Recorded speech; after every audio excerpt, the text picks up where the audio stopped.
The greatest power in the universe is life, and it's in you. Every moment, every hour, every day, month, and year, you gain more experience, more ability, more power. Go be great.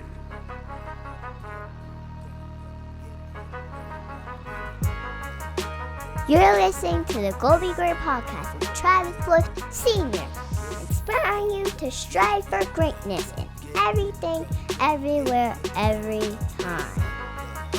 Go be great! Great day, great day, great day. Welcome to the Go Be Great experience. I am your host, Travis Wolf Sr., and you are great. Guys, what is your plan B? What is your plan B? Many of us, we decide we want to start something, or we have a goal that we set for ourselves, something that we want to achieve. And if you're a smart person like myself, we usually try to figure out a plan B. Like, what happens if plan A doesn't work? Well, we can always go back to this. Or, well, I can always do that if that doesn't work. When I was a police officer, I decided in 2015, in January of 2015, I was going to write a book, right? And I was going to start writing this book and start speaking and sharing my story across the world and changing lives everywhere, right? But I got fearful and I was comfortable because I had a plan B. Like, if that doesn't work, I can always fall back on policing. I mean, I was making a lot of money and I was comfortable and I was sort of semi-happy. So I could just do plan B. I could always, get promoted, keep going up in the ranks and become, some chief of police somewhere in some small town one day after I retire from chief of police as the Philadelphia police chief, right? Or police commissioner in Philadelphia's case. Anyway, that was my plan B, right? It started off one day as my plan A. Then I had a new plan, and that plan was to start being a speaker and an author and all these great things. But if that didn't work out, I always had plan B. Here's the thing. When you have a plan B, right?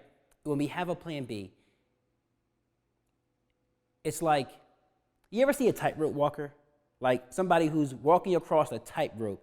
They have tightrope walkers, right? And usually those guys have like a pole and they're doing their thing, and then they have a net at the bottom. So just in case they fall, they'll be okay. They can always start over and try again, right? Because they got that net. And then there's the tightrope walker that you see that has a tightrope stretched across two different buildings in some big city somewhere, right? And they don't have a net, right? So like either they go from one side, one building to the other building, walk this tightrope, and they get from one side to the other, or they die, right? And really nobody's planning to die, so they only have one plan, and that's to get from one side to the other, right? That's the only plan. Many of us, when we get started, a smart person might tell us, hey, you gotta have a plan B, just in case. What's the plan B, right? So we make a plan B. And that plan B is that comfortability. That plan B is that net. That plan B is that, well, if that don't work, at least I can.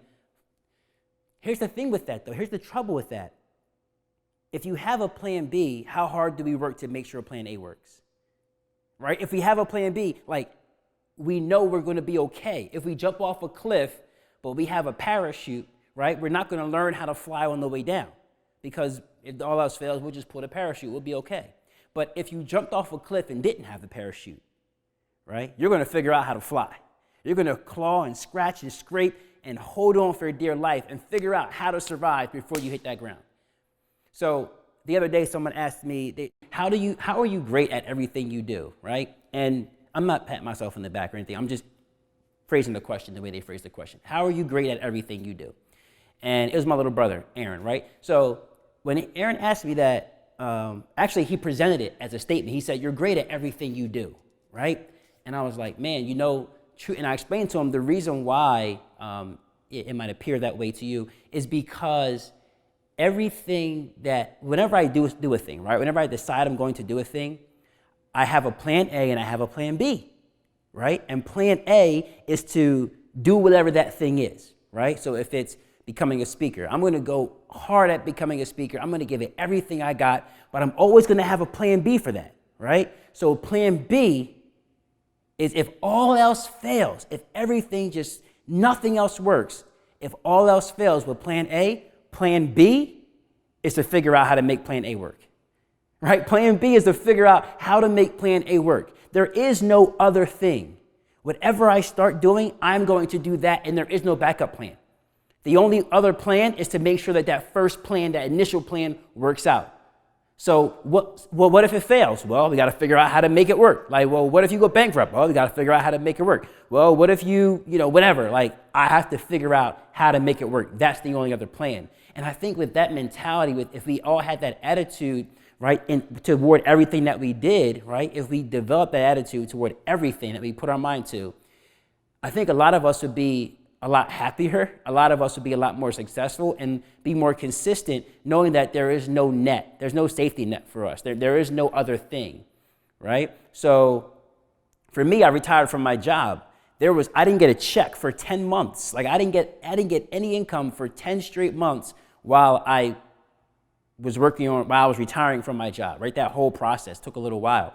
And I stopped getting income the day I resigned, I literally stopped getting income. And that was it. So I immediately had to come up with a plan A, right? And plan A was to do what I do now as a living and nothing else, and give it everything that I had.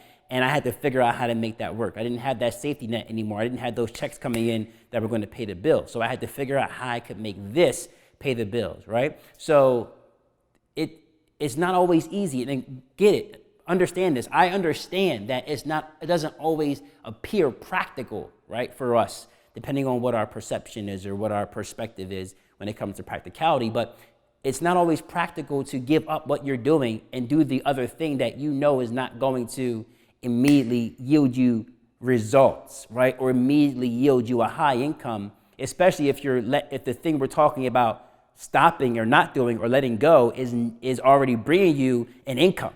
Right? So I get that. I understand that. And I understand if you're looking on the surface level, that's not easy for everyone to fathom, like to let what they're doing go and start all over again and do something totally different. I get that. What I am saying is that there's a fear there in that thing that you're trying to pursue not working out.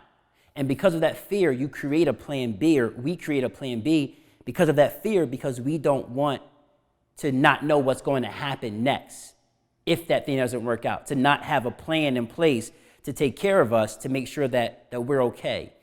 And, that's survival, or I guess that's what we call it, but we call it whatever we want to call it to make it make sense, to justify or rationalize our actions. But the truth is, on the other side of that fear is your greatest success. On the other side of that fear is your greatest victory. On the other side of that fear is your greatest win, is your happiness, the fulfillment that you're after, the people's lives that you're saving or that you're going to help, the great success that you desire to be.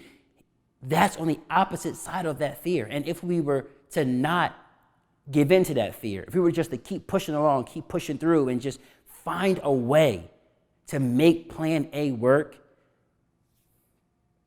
I'm only speaking from my experience, like extraordinary things are on the other side of that. But so many of us just have that fear, and we have that plan B. And because we have the plan B, we don't work so hard on plan A. But if you only had that one plan and you gave it your all and gave it everything you had, the universe must respond, and it must give you back what you put in. It must give you back what you put in, right? Your compensation must be congruent to the work that you put in. So if you give it everything you've got, if you put the work in, you'll be compensated congruently. You'll get what you desire, what you're looking for, if you just continue to push through and push through and push through, regardless of the circumstances, regardless of what we might perceive as a failure, regardless of what the learning experiences are, regardless of whatever happens, right? We're going to make plan A work. So that's my message to you guys today. What is your plan B? If your plan B isn't figuring out how to make plan A work, we might want to consider restructuring our plan B a little bit. Don't have a plan B. And go be great.